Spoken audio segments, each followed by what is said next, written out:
नमस्कार. स्वप्न जिद्द निर्माण करतात, तर आशा ही तेजस्वी प्रकाशाचा किरण आहे, जी अंधारात दिशा दाखवते.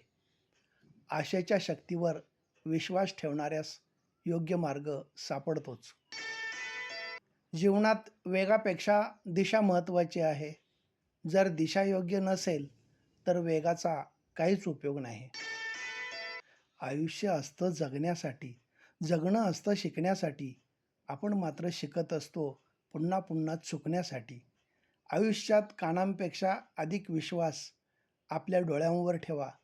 अनेक गैरसमज आणि अडचणी निर्माण होणं आपोआप थांबेल. आयुष्यातील सर्वात मोठी संधी म्हणजे स्वतःला समजून घेणं. जेव्हा आपण स्वतःला समजून घेतो, तेव्हा आपणास जगाशी संवाद साधणं सोपं जातं. भंगलेली स्वप्न आणि उगीचच अबोला धरलेली माणसं खूप त्रास देतात. जेव्हा जवळचे समजले जाणारे आपल्याला बेमालूमपणे धोका देतात, तेव्हा खऱ्या अर्थाने दुनियादारी आपल्याला कळू लागते. आपली काळजी करणारी माणसं मिळायला भाग्य लागतंच, पण अशी माणसं आपल्याला मिळाली आहेत हे समजायला जास्त भाग्य लागतं. उच्च शिक्षण त्यालाच म्हणावं जे लोक प्राप्त करून विनम्र, परोपकारी, सेवाभावी आणि कार्यतत्पर बनतील. सुखदुःखात जास्त अंतर नसतं. जे मनाला भावतं त्याला सुख म्हटलं जातं आणि जे मन स्वीकारत नाही त्याला दुःख म्हटलं जातं.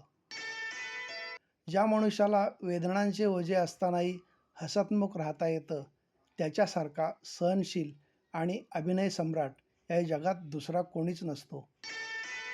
कालच्या चुका आणि उद्याच्या अपेक्षा या दरम्यान आज नावाची एक विलक्षण संधी आहे. ती मनसोक्त जगा, तिच्यावर प्रेम करा. तो हाच तुमच्या जगण्याचा आनंद निर्माण करणारा दिवस आहे. आज आनंदी असेल तर सगळं आयुष्य आनंदमय होऊन जाईल. निंदा, स्तुती, लाभ, हानी ह्या ऐहिक धर्माच्या सानिध्यात आल्यावरही चित्ताला अस्थिर होऊ न देता निर्मळ ठेवलं पाहिजे.